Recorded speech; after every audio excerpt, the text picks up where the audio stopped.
sannan ni mai suna Murjanatu ba zan taba iya auren namijin da na san cewa daga baya nadamar rayuwa ce za ta biyo ba. Abin da yasa na ce nadamar rayuwa ce za ta biyo, ka auri namiji baya biya maka bukatar ka, ya saka a cikin hallaka, kana biyan maza ko wani abu, so dan haka ba wannan kuskuren a cikin rayuwa ta rayuwar duniya. Cikakken namiji shi nake fatan aura, ba namijin da zan zo ina rarraba ido ina wallahi tallahi ba ko kaza. To ka sani ba zuciyar iyaye na ka kama ba, ko me ka kama na rantse da Allah ba zan yi auren da zan fito ina sintiri a gurin yan hizba akan araba min aure na ba, saboda wasu al'amurori na aure ba su biya a tattare da kai ko wani abu. Wannan shine idan duk abin da kasancewa ya shafi murja ko a hoto ko a kaza, dan Allah dan annabi ka goge. Kuma daman na riga na faɗi tun can fil azal, na riga na faɗa hakan tun a baya. Sannan magana idan ana yi akai kai dan Allah dan annabi, idan da hali, idan zaka iya duk wani hoton da kasancewa ya shafe ni ka rubuta mishi rest in peace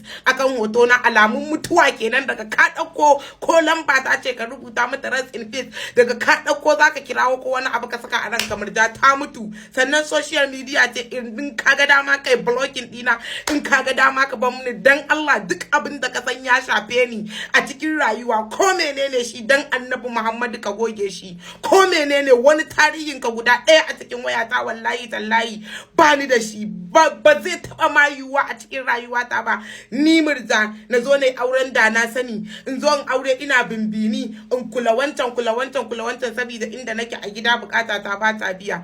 Ko menene a cikin rayuwa adalci ake sa mutum, adalcin kansa yake neman wa. Sannan kuma duk irin tambadancin da kai a waje bai ishe ka ba, ka je gidan miji silka ci gaba da aikata asha ko wani abu. Ya sai mana kwamfama haka ne, ta yaya mutum zai zauna yana jin wannan dinsa bai kai ba? Dole mutum zai fita ya je ya aikata ko wani abu kaza, idan kuwa bai aikata ba abin ɗaya ne, za a yi ta sintiri ne a kotu akan a kashe aure ko wani abu. To tun kafin a kashe aure ko kuma tun ma kafin a kai ga haka ko wani abu, umma ta gaida Asha, Allah ubangiji ya raka taki gona. Murja ta jaruman maza ce, Murja ba ta ragwagen maza bace ba, Murja ba ta mazan da suke bin mata ne tili sinan duk sun gama kashe mazantakarsa a cikin titi ba.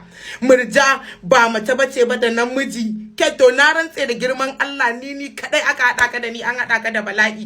Baranta na ga sabga abu wancan an riga kowane energy da komai babu shi ya sauka daga cikin mutum. To Murja ta cikakken maza ce, ba wanda gashi nan ga yanda yake ba, wanda koman sabilla ina mace na fika kuzari. Fuck that shit. Aikin banza ni wallahi sai kun yi 2 days ma ba ku sana idan ku ba a social media because of this nonsense.